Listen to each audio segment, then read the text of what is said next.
The European Union, or EU, has been an unprecedented force on the global stage. With its roots tracing back to the aftermath of World War II, this bold experiment in unity and collaboration aimed to transform a war-ravaged continent into a powerhouse of cooperation and progress. And boy, did it achieve some remarkable feats.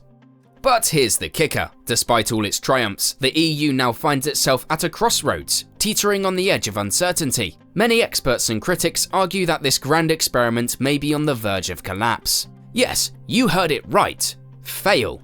But why? In this gripping discussion, we'll explore the factors that could potentially bring down the mighty EU. We'll dive deep into the intricate web of politics, economics, and shifting alliances that have cast shadows over its future.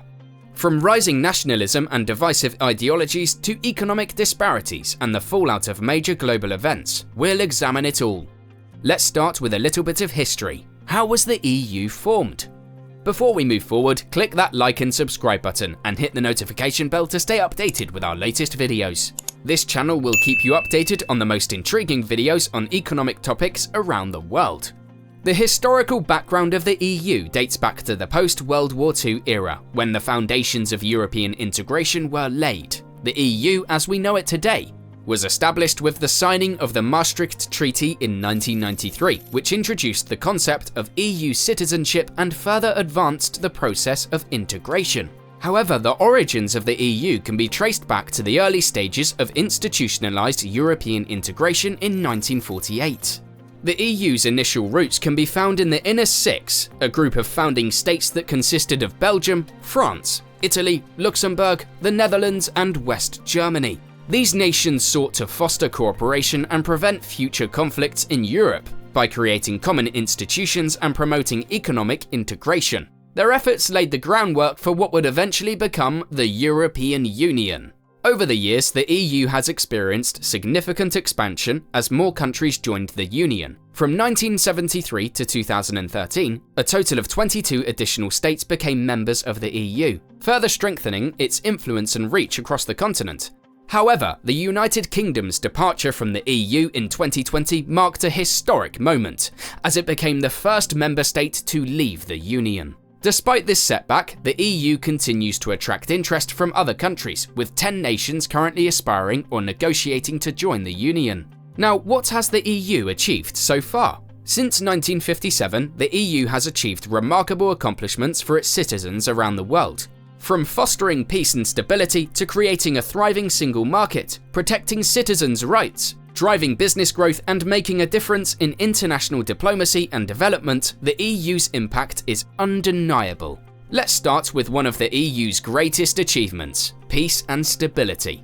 Over half a century of uninterrupted peace has been delivered by the EU, ensuring that war and conflict are distant memories for its member states. The EU also plays a vital role in diplomacy, promoting peace, democracy, fundamental freedoms, and the rule of law worldwide. In recognition of its efforts, the EU was awarded the Nobel Peace Prize in 2012. The single market is the EU's economic engine, facilitating the free movement of goods, services, money, and people throughout most of the continent. This means that EU citizens have the freedom to live, study, and work anywhere within the EU. It has made it easier than ever to travel and pursue opportunities across Europe. Moreover, the adoption of the euro by over 340 million EU citizens has eliminated currency fluctuations and exchange costs, further strengthening the single market. The EU is dedicated to protecting the rights and well-being of its citizens. The treaty in the European Union grants EU citizens and legal residents a wide range of rights, including those outlined in the Charter of Fundamental Rights. These rights cover personal, civic, political, economic, and social aspects of life within the EU.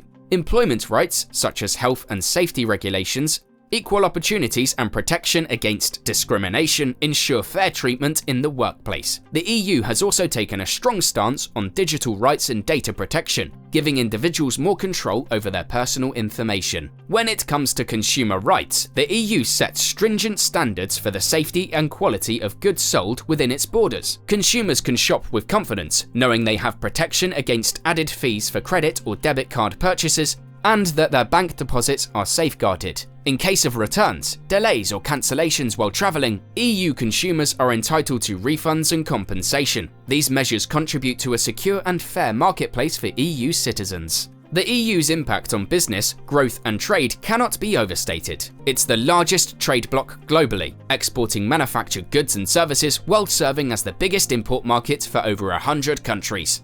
Free trade among its members, facilitated by the single market, has been a foundational principle of the EU. This commitment extends beyond its borders, as the EU actively promotes liberalising world trade and engaging in trade agreements that benefit both EU businesses and partner countries. Now, despite the success the EU has had over the years, experts say the EU might actually become unsustainable in the long run and then fall apart. You might wonder, why would the EU fall apart? Well, these reasons are not so far-fetched. First up, the EU's central aim of creating a political union is a noble idea on paper, but in practice it may not be the most realistic goal. Europe is a patchwork of diverse countries with their own unique histories and cultures. Many people are not willing to trade their national identities for a European one, leading to a surge in extreme nationalism that undermines the EU's intended purpose. Moving on, the economies within the EU vary significantly due to historical, cultural, and geographical differences.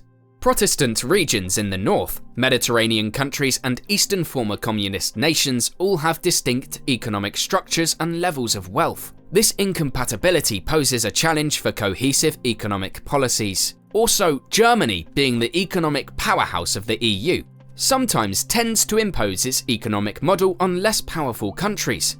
This can have disastrous consequences, as seen in the case of Greece, where austerity measures imposed by Germany contributed to a dramatic economic decline. There is also a lack of democracy within the EU. Major decisions are often made by national governments rather than European Parliament or the people themselves. This gives rise to a sense of powerlessness among voters and the perception that the EU does whatever it wants, regardless of people's choices. To make matters worse, the Schengen Agreement, which allows freedom of movement between European countries, has its downsides. It has become a loophole exploited by terrorists and illegal immigrants, raising concerns about security and control. Also, the EU has struggled to secure its external borders effectively, resulting in uncontrolled immigration within the Union. Now, when crises arise, the EU's decision-making progress is painstakingly slow. Consultations with multiple countries and organisations are required before any action can be taken, leading to delays and frustration. The EU's expansion into Eastern Europe has also been problematic. The cultural and economic differences between Western and Eastern European countries have strained the Union. Now there's the issue of Brexit, the United Kingdom's decision to leave the EU, which has sent shockwaves through the organisation. It was unexpected, as it was never foreseen that countries would willingly choose to exit. Economically, the departure of a major economy like Britain's, with its influential trade hub in London, has caused ripples. Politically, Brexit has emboldened Eurosceptic leaders and parties in other EU countries to challenge the status quo.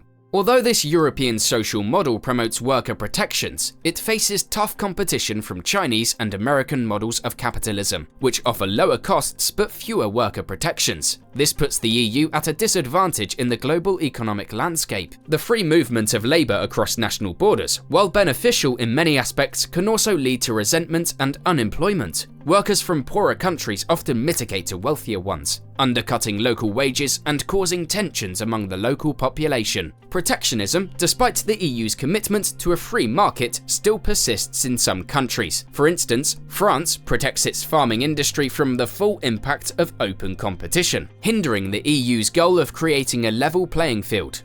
Moreover, the original aims of the European project, such as preventing the spread of communism and stopping conflicts between Western European nations, have become outdated. With the fall of communism and the existence of NATO for protection against Russian aggression, the EU's relevance in these areas has diminished.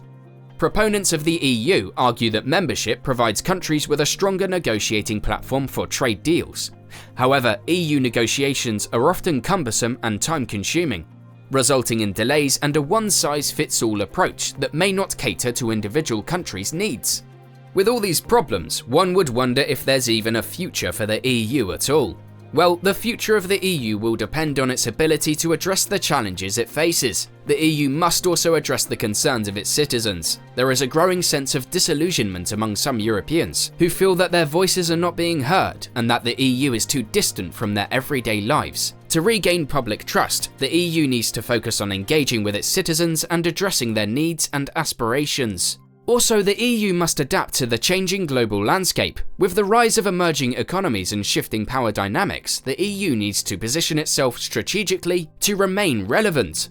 It should pursue a proactive foreign policy and strengthen its alliances with like-minded countries to tackle global challenges such as climate change, terrorism, and economic instability. However, it's important to acknowledge that finding solutions to these complex issues is not easy.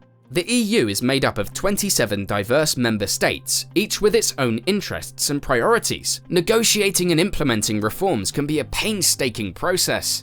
Nevertheless, history has shown that the EU has proven resilient and adaptable in the face of challenges. It has overcome crises in the past, such as the financial crisis and the Brexit saga. These experiences have pushed the EU to reflect, learn, and evolve. So while the future of the EU is uncertain, it is not doomed to failure. With the right reforms, increased cooperation, and a commitment to democratic values, the EU can overcome its current problems and continue to play a vital role in shaping the global order. Thank you for watching this video. If you enjoyed it, please don't forget to give it a thumbs up and share it with others who might find it interesting. And as always, remember to subscribe to our channel for more thought-provoking content. Until next time, take care.